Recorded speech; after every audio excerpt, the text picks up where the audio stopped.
Munculnya pandemi COVID-19 menimbulkan kepanikan dan kekhawatiran yang mendorong banyak orang untuk melakukan panic buying dengan memborong beragam kebutuhan harian.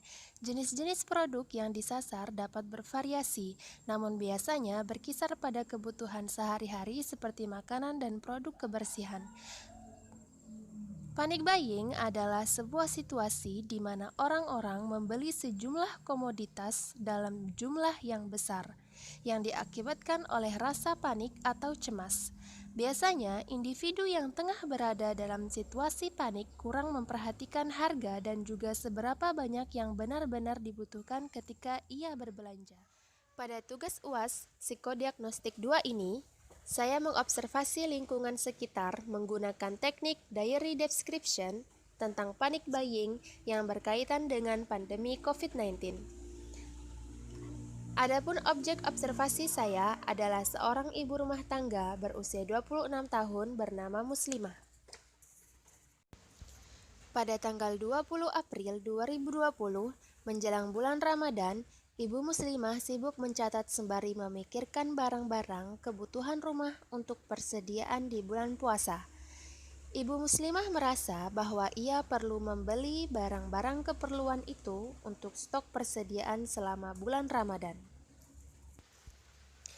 Pada tanggal 21 April 2020, kurang lebih sekitar pukul 7:30 pagi, Ibu Muslimah bersama anaknya pergi ke pasar untuk berbelanja. Sepulang dari pasar, saya melihat Bu Muslimah membawa banyak sekali barang hasil belanjaannya.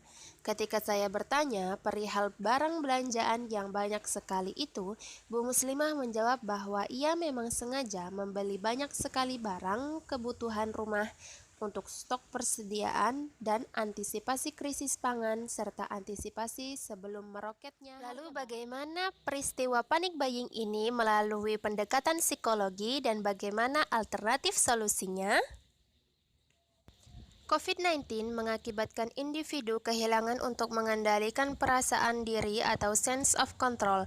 Dalam kondisi kehilangan sense of control ditambah dengan kecemasan, manusia akan cenderung bertindak cepat menuruti kata hati tanpa berpikir panjang. Maka orang bisa menjadi lebih impulsif, termasuk impulsif pada membeli barang. Panic buying bisa dipengaruhi oleh orang lain karena penularan emosi dan tekanan sosial, yakni menjadikan apa yang dilakukan orang lain sebagai dasar penilaian untuk setiap tindakan yang akan diambil. Contohnya, jika orang mempersepsikan semua orang membeli dan menumpuk barang, maka ia juga akan terdorong melakukan hal yang sama. Solusi yang harus dilakukan adalah menjadi pembeli yang bijak dan bijak dalam self-control. Sebagai pembeli, Anda harus berpikir rasional dalam menentukan barang apa saja yang harus dibeli dan yang dibutuhkan. Tidak perlu melakukan panic buying karena stok barang mendadak menipis hingga menjadi langka untuk periode waktu tertentu. Berbelanja secara rasional